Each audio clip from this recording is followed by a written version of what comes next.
share.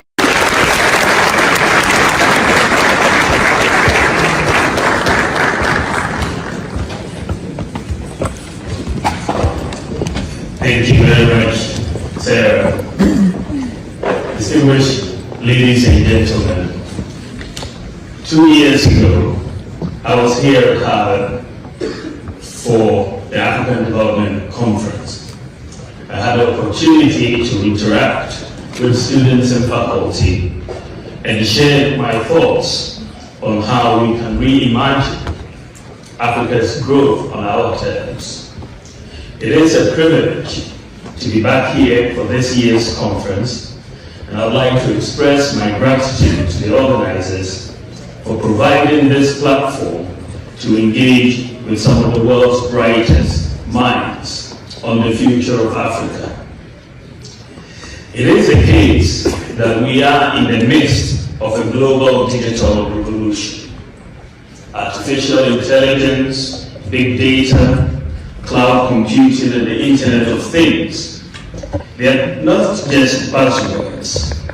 They are reshaping our world. Digitalization is no longer at the periphery. It is front and center.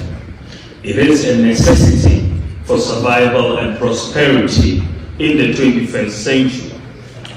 Ladies and gentlemen, Africa missed the first industrial revolution, which saw the transition from manual small-scale production to mechanized production in agriculture and goods like textiles, mostly powered by steam and coal energy. Then we missed the second industrial revolution with the widespread use of electricity, powered mass production and assembly lines. The third industrial revolution, which was set off by the introduction of computers, and also did not see Africa jump on and develop like others. We are now in the fourth industrial revolution, where the technologies have come together in a global network to create the internet, which is the greatest machine ever created by mankind, I would say, and using that to also energize tools and equipment to make them smart, to create the Internet of Things and artificial intelligence, which have opened up amazing possibilities with no end in sight. For us, as a continent, the key lesson from our past experiences and those of others, developed and developing, is the awareness of the importance.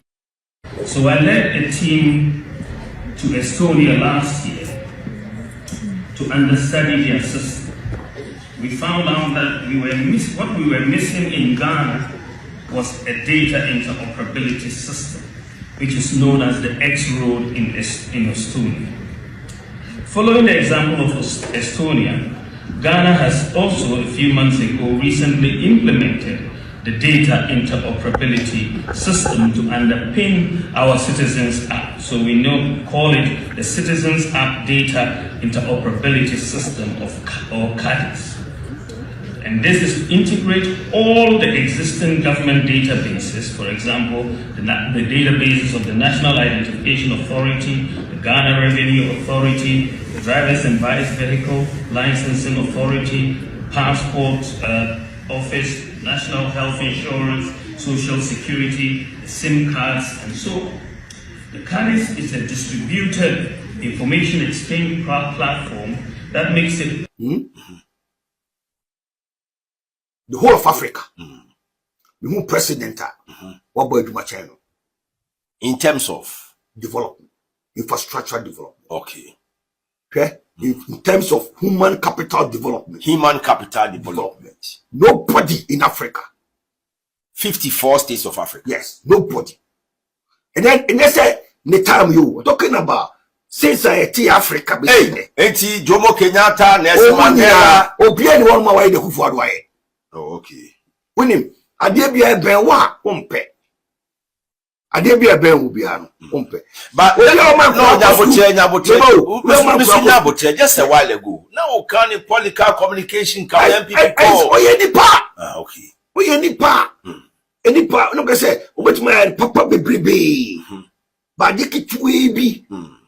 I want control, a bit me and destroy my papa or in. Okay. I'm getting you. Hey, who follow? About infrastructure. Africa. Human development. Yes. Look at this agenda 111 now. Hospitals. 110. 111. 111. Oh. Yes. One crack. 111. 111. Yes. Hospitals. Give me one. President or taking that initiative, and building 111 hospitals in Africa. Give me one. But what talking about factories, no person springing all over the country. One district, one factory. One factory. Look at the number of them are multiple there. There's so many, about 100 and something. What I say? What they are to about road infrastructure? Yeah, quine. Say, you can just check around. Maybe I watch on Montemon, the Abyssinia, on Kuani Ghana.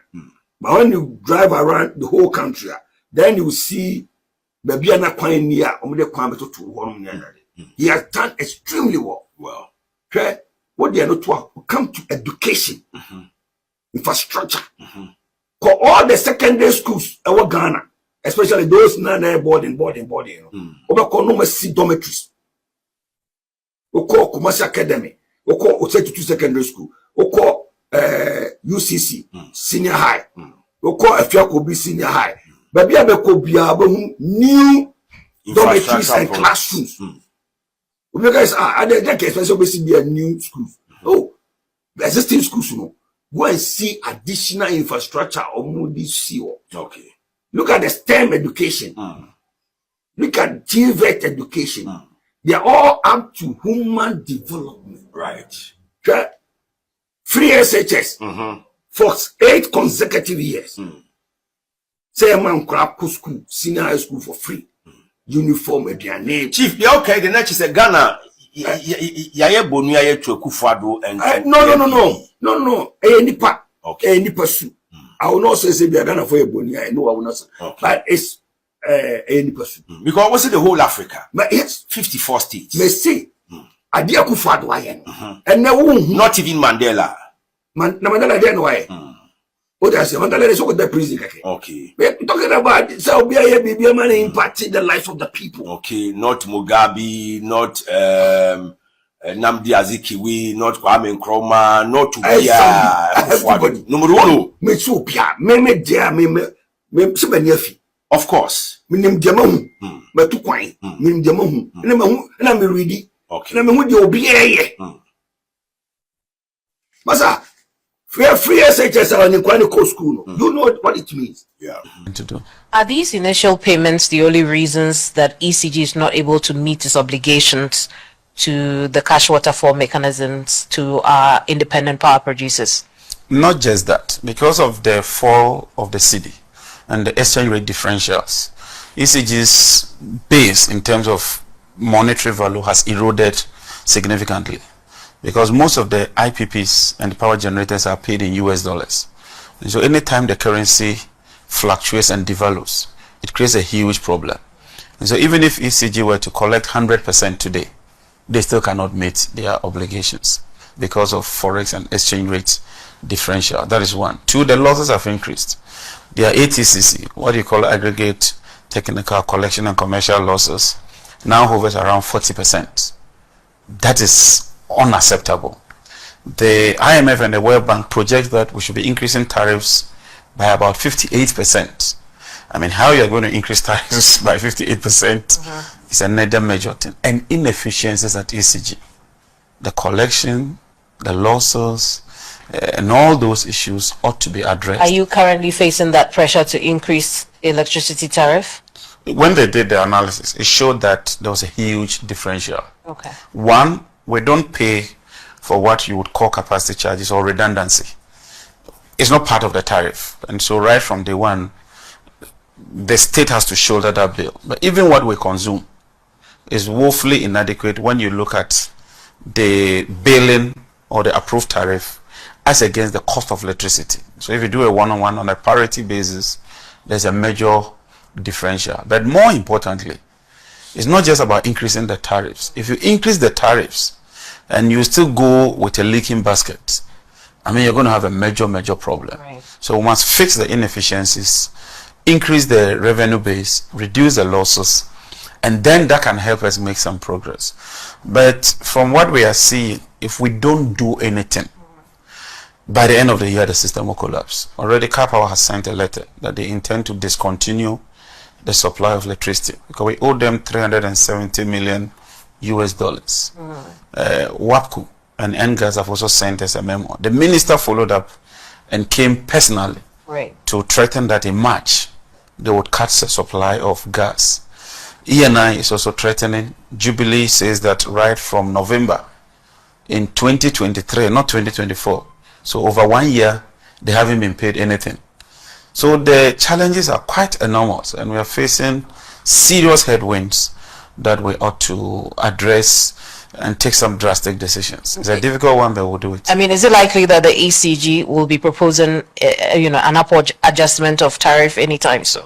They've already proposed that. They have already proposed ESRP, which is the Energy Sector Recovery Program, based on the model, shows that there's a shortfall of about the requirement of about 58% thereabout in order to meet that gap. But as a government, we also have a social contract with the people of Ghana.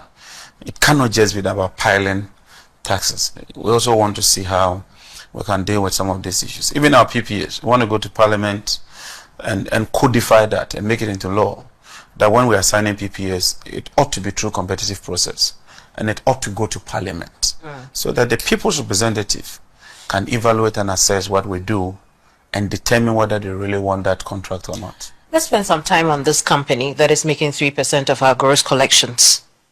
Do we know who owns this company? I know the name of the company. The company is Haptel, and I think that we should put it out there. There's no... I see. Once you get into public business, the company is Haptel. I'm sure they are a profit-making entity. The problem is that those of us on the government side and ECG should have done a proper due diligence, value for money, and ensure that their interest is covered. So I don't even blame the private company. I think that the blame must go to the administration at that time, our negotiators, ECG, and the rest. What did they do?